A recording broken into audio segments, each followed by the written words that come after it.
Well, hello gardeners, welcome back. So as you can probably see, we're in my backyard once again. I am so happy to have you guys here. We have done some fun changes, some things that you have not seen before, so I cannot wait to share them with you.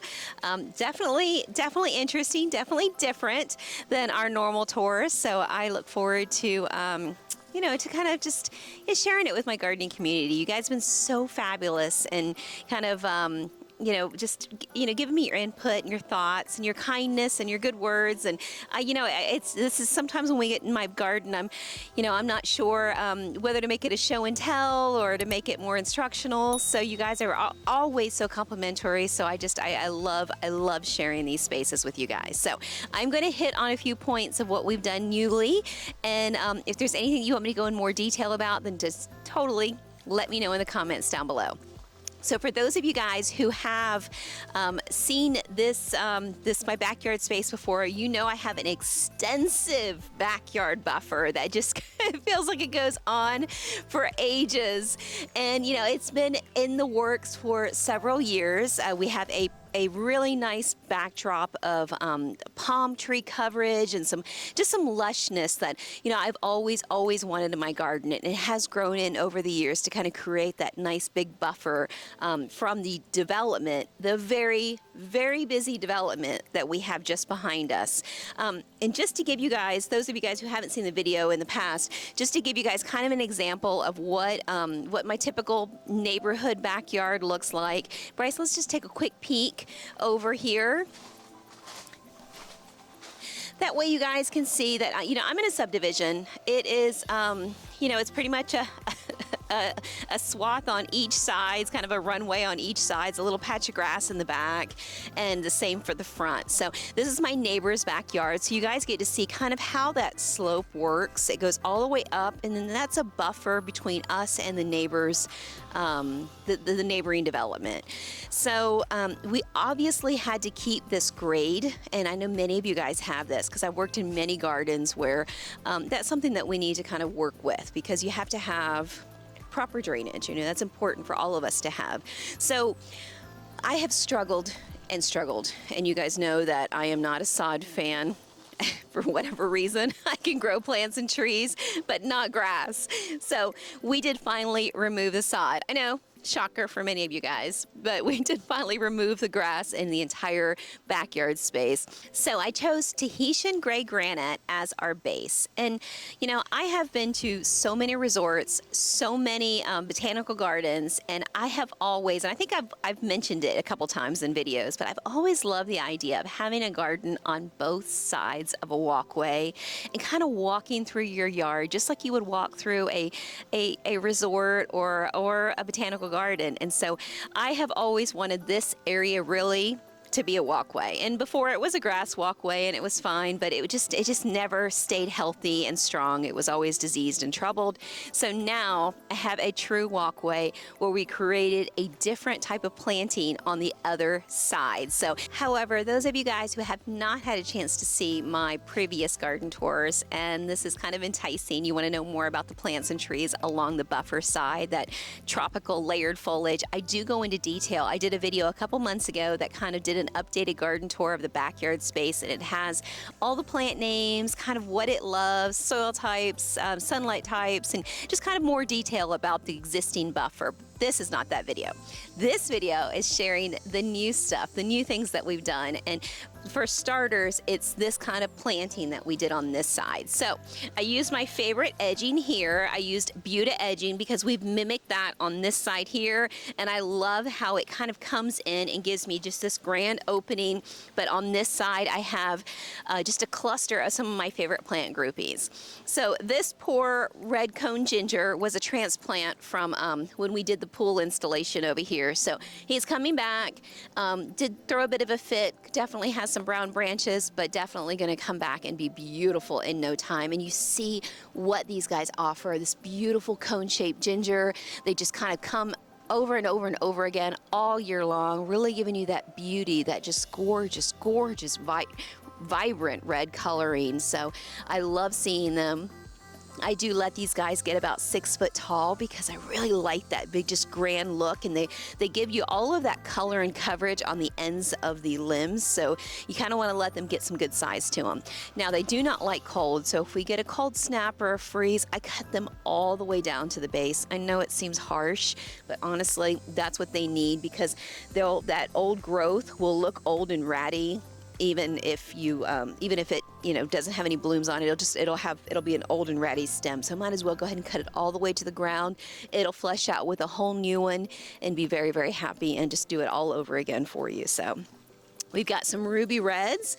Again, this is not their season. Right now they're a little bit dark, but oh my gosh, you guys know how they get. They go from purple to a real sharp burgundy as they really grow in during the summer months. We're in the fall, so they're really, really deep in tone, but they will brighten and get burgundy in no time.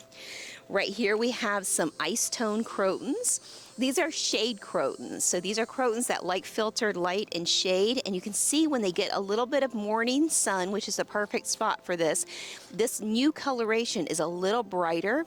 As you get older leaves here, they'll turn a deeper tone with those reds and pinks. I just think they're absolutely gorgeous. To the back right there, I needed brightness, and you guys will notice that any kind of have a dark spot in the garden, I'll add a bright pop of something. So we've got dark, dark, dark right here, and then right here we have Diphylla. Those are called Camouflage. Oh my goodness, you guys, these are just absolutely stunning. Look at this leaf color, look at this brightness, and this is literally a dark spot behind this bottle palm, to the rear side of this beautiful privacy wall. I mean, it's just absolutely stunning. So I've got one here, one on the opposite side, and then right in the middle, I have Silver Falls Aglaonema. And it's so funny because a lot of people think that the trio of those, Aglaonema, Diphylla, are indoor plants, and yes, they are. They are indoor plants. So back in my day when my family, we lived in Miami, they had, that was our Chinese evergreen, that was our indoor plants. And so I am so glad to see them outdoors. I follow an architect who is in Key West and love his products. I'll see if I can put up a picture, if it's okay and not copyright problems, but I'll put up a picture of some of the most gorgeous designs he's done with aglaonemas in outdoor spaces. And you guys, it is just stunning, having that brightness of color. So I tried it in my own garden, because you know how I love gardens as their labs, because they're a testing place. So I've tried aglaonemas here, and I think I've mentioned this in previous videos, but they have been phenomenal. I'll get Bryce to pop in some clips of what they look like right now in my garden, and I've had them for a couple years, and they're pest-free. I've not had any issues with them. You can water them, you can underwater them. Either way, they're happy. And the amount of trimming that I've done on them is like a big fat O. I mean, I literally do very, very little to them. So far, they're one of my favorite plants in the garden, and as you can see, I keep adding more and more to it because I just love what they do in the space. Now, I will show you a quick glimpse of a Diphylla Camouflage as it's grown in, which is what caused me to put it in the new landscape. This plant has been through 2 hurricanes, not a shredded leaf on it. It has been underwater and, kind of purged it, been perfectly fine. This whole area right here was underwater to my Great Lady statue. And gosh, you guys, you wouldn't even know it. It didn't even miss a beat. Even the crotons had a little bit of tough time with the water, but they're bouncing back. It's been about, gosh, maybe a month and a half since the last storm. And, I love plants that are tough. I love plants that can handle and just roll with, what we're dealing with. But these are the Camouflage Diphylla. They're fabulous for just a bright spot in a garden. So now this has been a trial run. So I've not had a full year of those yet in my garden like I have the aglaonemas.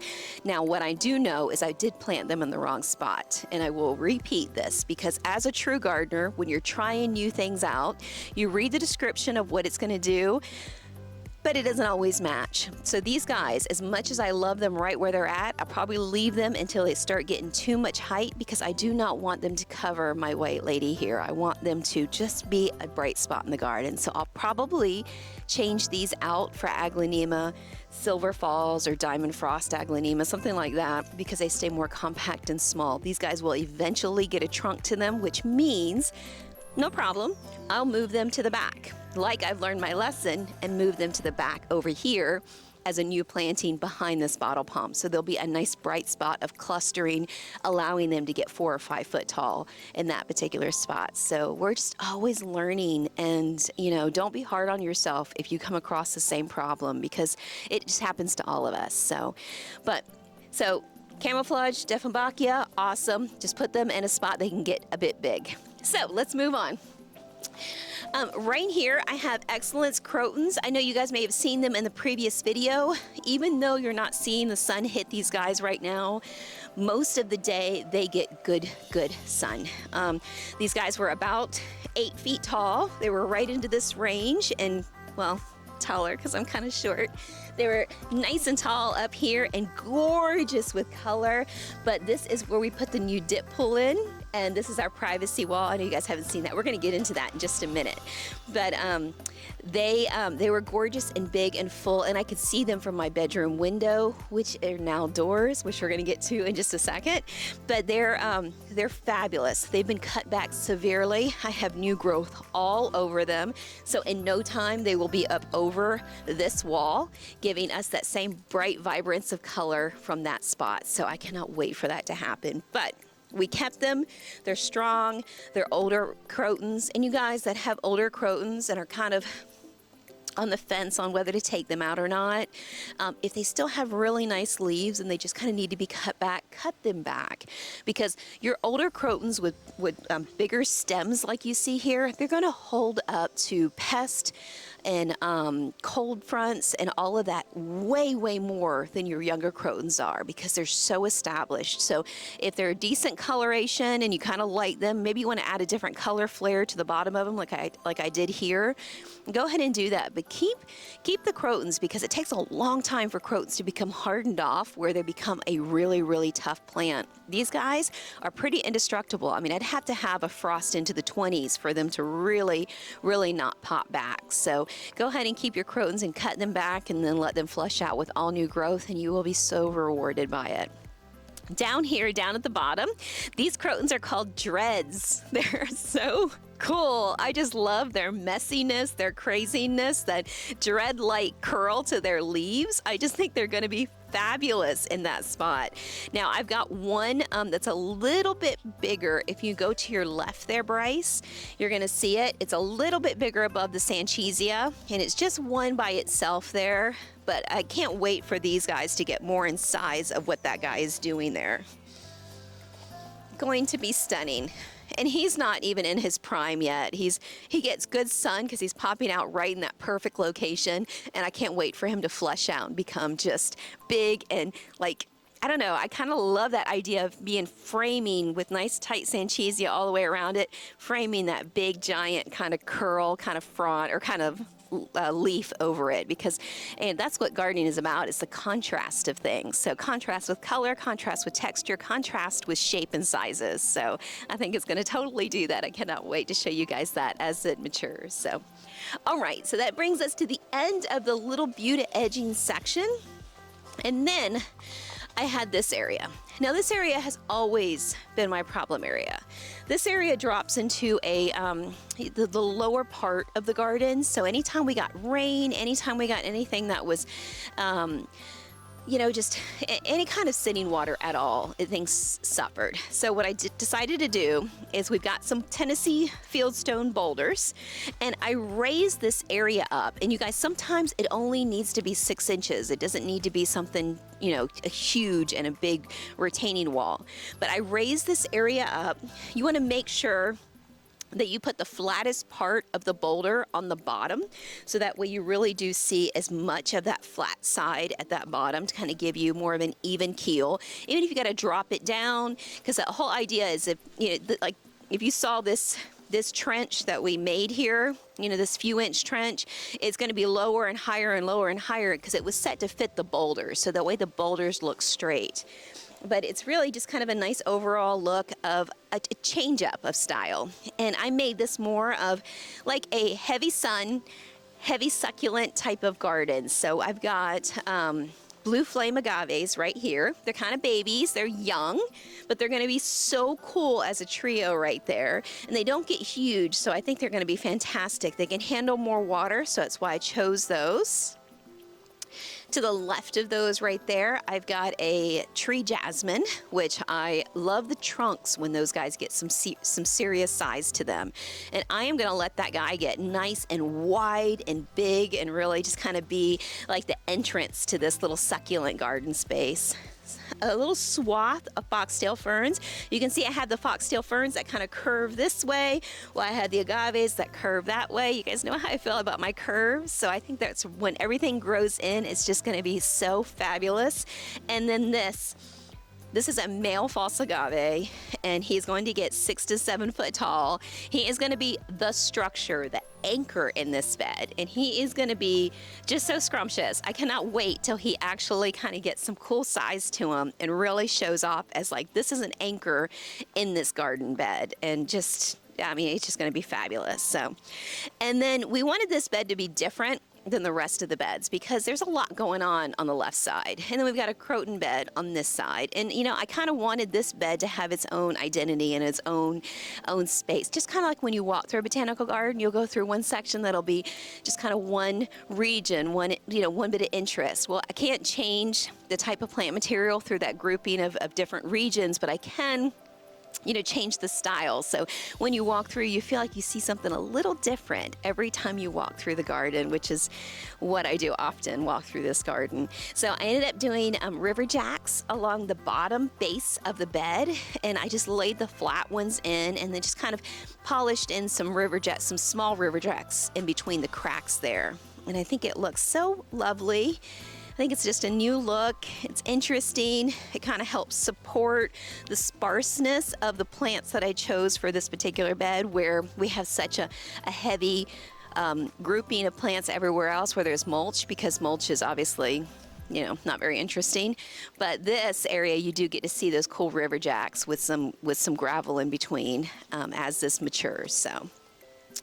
And then I've got some Lady Claire yellow and green crotons. I love this long leaf, this variation. It's such a slow growing croton. I needed something right by my patio area to not be something that will just take over, where I'm constantly trimming. This grows so slow. Is not, you know, crazy plant to work with, and it's going to be gorgeous right here. And that's the same reason why I chose these mammy crotons for that, because they just grow so slow. They kind of keep almost ball-like, where you get that fiery kind of color in the leaf, but it's just not something that you're going to turn around tomorrow and you're going to be like, oh, I got to take 2 foot off. It's crazy. So, and then right here, we have the Madagascar palm, which is not a palm. It's in the cacti family. It is, you know, she's angry. She's a little bit feisty with her thorns, and she has a right to be, because I'll tell you what happened to her. We brought her in, and she had this cool trunk that went this way, cool trunk that went that way, and then she had an awesome rear trunk that curved out nice and deep going this way. Well, that trunk was damaged in transport, this one here, and I was all for trying to kind of hold on to it, repair it, see if we can make it work. But then we thought the only area that we had high enough to keep her out of having wet feet, because this lower section can get wet and moist. So in order to put her here, we were worried about having to kind of walk through the garden and not get hit with this trunk. And my husband, and I'm gonna tell you, you know, he's a good guy, but he decided to amputate her arm, unbeknownst to me. And then I came back and it was cut. Fun game of limbo. It's Bryce said it would have been a fun game of limbo, and I agree. I'm okay with the trees being in the way, but I get it. She has thorns. She's been very happy here. She's thrown out new limbs that are kind of crazy and wonky. And you know what? If you guys look at this, like I look at this, to me those look like angry squirrels, don't they? I mean, like she just didn't. There was Harry Carey. It was just like woof, just throwing them out every which way. I just think that was so cool. She gives me that Medusa vibe, and so you know, that's the kind of look that she's offering here in the garden. But I absolutely love her. I've tucked the bed all the way around her, incorporated this rock bed with this tree, and she is just fabulous and a staple in my garden. That's the Madagascar palm. That's not really a palm. So then right here, you guys know I did Imperialis vermiliads. I've done this video on how much I love these guys. Love the purple tinge to it. You see how much sun we get. This is a spot that gets bounce back heat from the deck, gets sun from the, just afternoon sun. So they're doing so fabulous, so well. And I just think they're just such a tough overall Imperialis. Now that purple comes from a little bit more sun. If you look down at this one here has less sun because this fantastic spindle palm is doing it a kindness by creating a little bit of palm shade from this guy. And then so all of these fronds that are here are offering a little protection from this guy, which makes him more green and less purple. So you're gonna get those two different types of plants if you get the Imperialis vermiliads, where some will be, you know, those colors if they're in the more sun, and then some will be more green if they're in the shade. So it's really, really a cool and very adaptable plant. And there's one more plant I want to show you in this back before we make our way up front. And I'm sorry I didn't hit it as we were walking past it, but it is so cool. Come, just turn around and take a look here. I feel like I totally geek out when it comes to plants and trees. But this is a Coronada. It's Panga Coronada, and it is a very slow growing. A lot of people, I'm sure, can confuse it with an areca palm, but to me it has much tighter, much broader limbs, very, very upright, grows super, super slow. And I love how it's more vertical, and then it has a little bit of that curve, where the areca palms have real long arching branches and are more kind of wispy, more kind of floaty, where these guys are more upright, more compact. I'm getting ready to use them in a courtyard garden setting that we're creating, and I think they're going to do super, super well because it's got screens on both sides, so I need to be really careful with having something vertical, and I know they're going to do it fabulously as a pair on each side of the walkway. So that's my new tree that I've really, really enjoyed having in my garden. It's grown well for the period of time that it's been here, and I just absolutely love it. Now, for those of you guys who remember the previous video, know the Obi Island palm was here, and it was fine. It handled the storms well, but I did move him to just the backdrop here because I wanted something a little more dense like this tree here versus the Obi Island. The Obi Island's gonna do a great job, but it's gonna leaf out,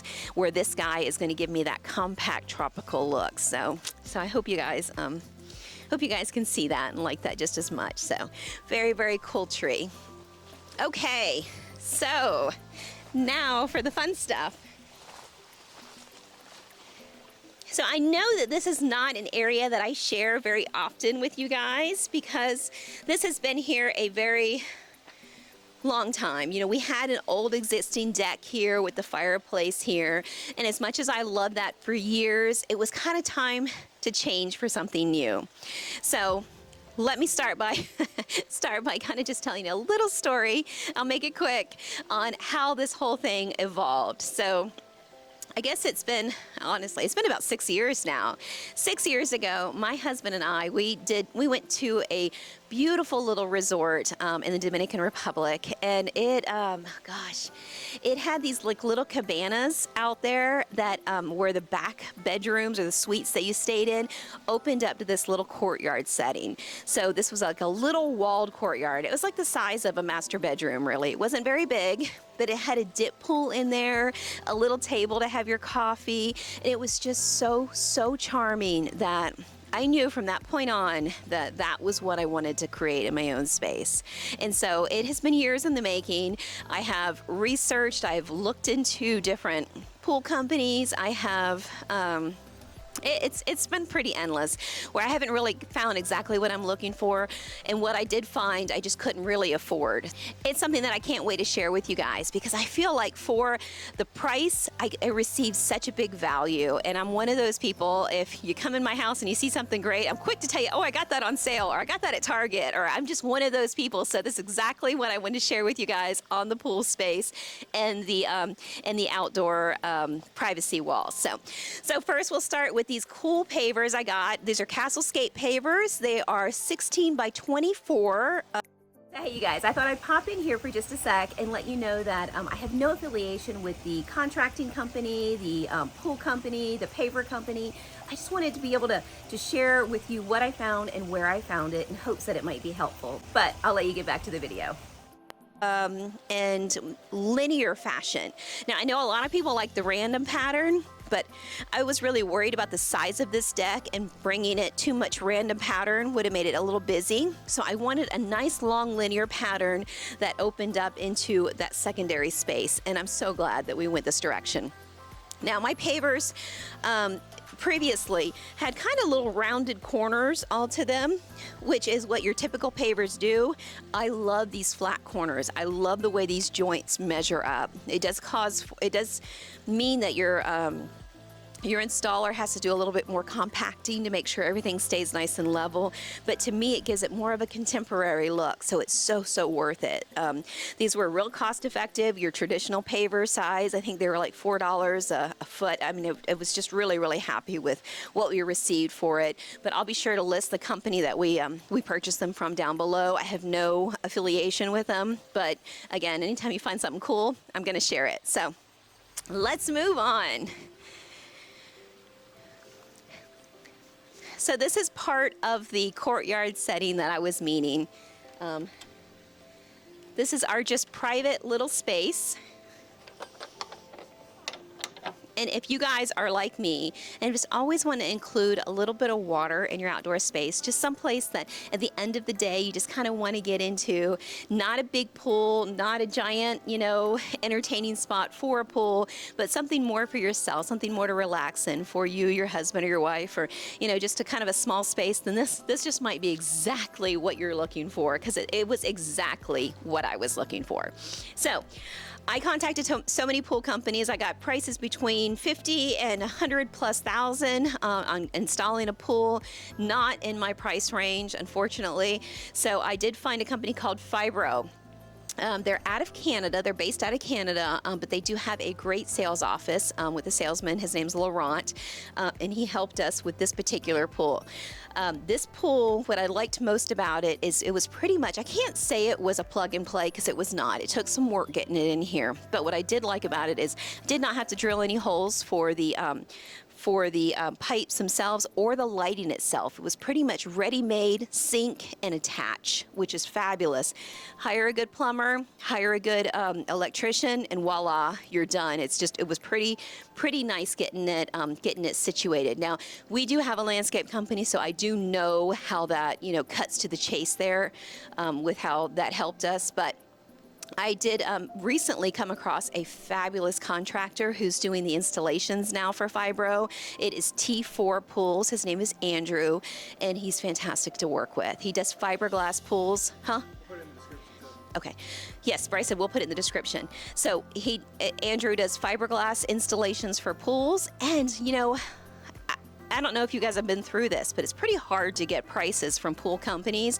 And Andrew was so transparent that he gave me prices not just for this pool of what it would cost to get it in the ground, which I'll tell you guys exactly what that was in a moment, but he went into detail of the next pool size, all the way up to I think like a 40-foot pool. I mean, so they do all sizes, and this pool, for us to put it in, ranged around 25,000 was our final number for this kind of to get in. Now, that took out, we did the labor, we had our own equipment, there was a lot of work involved, and there was a lot of logistics getting involved in this backspace with all my landscaping. So there was work with that, but Andrew, I think he puts everything in just like you see it here. Not the decking, of course, and not the surrounding barriers, but he puts it in for $35, and it's a done deal. Gets you passed through the county or the city, and all your permitting and all that fun stuff that you don't want to deal with. He handles all of that, and so all the list will be down below in the description. You guys check that out if that's kind of what you're looking for, because I felt like those were really, really good deals to get just some water in your backyard. So. Anyway, this is an 8 by 12 fiberglass pool, and it comes with one light surrounded by jets. It has a nice chaise lounge on 2 sides, and that's kind of where I just relax. Now, I will tell you that when I first thought about putting a pool in this back space, I wanted the 10 by 16. That was the perfect size for what I thought would fit back here. And it's funny how things work out for a reason, because I was worried that this was just like a little mini pool. It was just like too small for what I wanted. But the way I use it, when I'm working out in the garden on the weekends, I get in this pool at the end of the day, float around in a little float, and relax in the cool water. It's perfect. But most of the time, it's after work in the evening hours. I'll come in and stick this heater on 98. I'll get into this, grab a glass of wine, and enjoy it for the evening. It's a saltwater pool, so I just feel like the magnesium, I'm just like soaking up all the goodness, I just feel so relaxed, so refreshed getting into it in the evening hours. And if it were a 10 by 16, I don't think that I would be so liberal with my electric bill, or if it were a bigger pool. The mere fact that I can use this like a pool when I want to, but use it the way that I normally would use it, which is like a jacuzzi, is ideal. So it turns out this is the pool that I needed in the long run, and I'm absolutely happy with it. I chose a nice coping in platinum, just like I have the Pavers here, and I think that they look fabulous. We had this existing wall that my friend Ricardo put up, and my husband put up all these great hooks so we can hang our towels and just make this our little resort, our little courtyard getaway, which is exactly what it is. We added this privacy wall. So in Indian River County, you have to have a 54-inch kind of barrier, a structural barrier from your pool. So we have this patio, which is a nice size, perfect height. We were gifted these U-channels here, and these frames here, these nice structural, this is just heavy duty from Toya Grid. They were fabulous to work with. I talked with their customer service to ask them a few questions. They were fantastic. Now, these U-channels are naturally set for like slat work, just regular slats that go in and then you just seal them into place here. But because we had the louvered wood on this side, I kind of wanted it to have a louvered feel here. So we kind of put in some wedges into this area and kind of created our own louvered wall. But these bases are made for 6 by 6 columns, and we did have to shave these down, router these out a little bit because we had pressure treated wood and it swells, so we had to shrink them down. But you guys, once they got into this, it was like instant solid. I was very, very happy with this kind of structure, this powder coated steel. It's just like tough and strong, and I feel like this is just going to handle the storms that I know that are inevitable here. So Toya Grid is a fabulous product. I will be sure to put them in the link or in the description down below and put a nice little link there, so that way you guys, if you're looking to do a privacy wall, I'll get Bryce to post some pictures of what it looked like as it was being installed, just to kind of give you guys a general idea. But fabulous company, and they were nice enough to gift us this not the wood, but this for free. And then of course the wood we got from Home Depot. And what else we got from Home Depot? That was not a gift, but it was around about $1,800, which I thought was a great buy for these doors. These are sliding glass doors, and this goes to our bedroom, which was once a window, which I just love that you can walk out here, get into the pool into the evening, and this is completely private. This is completely sealed off. So this is the courtyard that I always imagined it being. I'm just so very thrilled with how this turned out and how we get to enjoy these weekends. Bryce and I were sitting out here earlier, and I was like, I kind of want to share with everybody this space, and I want it to be a show and tell. tell, but I kind of don't want it to be like, hey, look what I've got, you know? And so, because I don't know, I'm just so cautious over that. And Bryce is like, no, just let people know how you really enjoy it. And he was so right, because, you know, I think that shares inspiration with everybody. These are things that I have done over time, and I kind of, in some cases, didn't know that I even wanted until I visited those resorts. Just like I didn't know that I wanted a pathway through my whole yard until I visited some of the most beautiful botanical gardens, going to Fairchild, going to just going to all of the spaces that I've been to in resorts where they've got these meandering pathways where you've got a garden on this side and a garden on that side, and you're carrying your glass of wine or your cup of coffee in the morning, and it's just like, geez, you know, I want this where I'm not spending thousands of dollars on a trip somewhere else far, far away. I want this in my own home where I can walk out my bedroom doors and walk into the pathway and just kind of see who's doing what and who's got attitude today and who, you know, who's blooming. And, you know, that's a part of being a gardener in Florida, which is what I love, is we have 365 days a year where we get to enjoy the outdoor space. Do we enjoy it less in June and July? Absolutely. But, you know, we do have that time where we get to just be outside where a lot of people can't. So I am, if you guys are one of those guys and you're watching this in December, then I hope you're kind of feeling the sunshine, a little vitamin D from this video, because that's what it's for. It's for us to share those moments, those special things with you guys. So I hope you're getting that from the video. If you run across any questions about anything that we went over today, then please share it in the comments down below, and I'll be happy to answer your questions. And if there's anything specific that you want to see a little bit more of, if you want to see more of an updated tour in the winter time of how the garden's doing, then let me know, because I've contemplated doing that, but I don't want to overwhelm you guys with the backyard garden or the front yard garden. So you just let me know if that's something that you would love to see. So other than that, I will see you guys in the very next garden tour, and it's been my absolute pleasure having you guys at my home and enjoying this with you guys this evening. So I will see you guys soon. Take care, gardeners.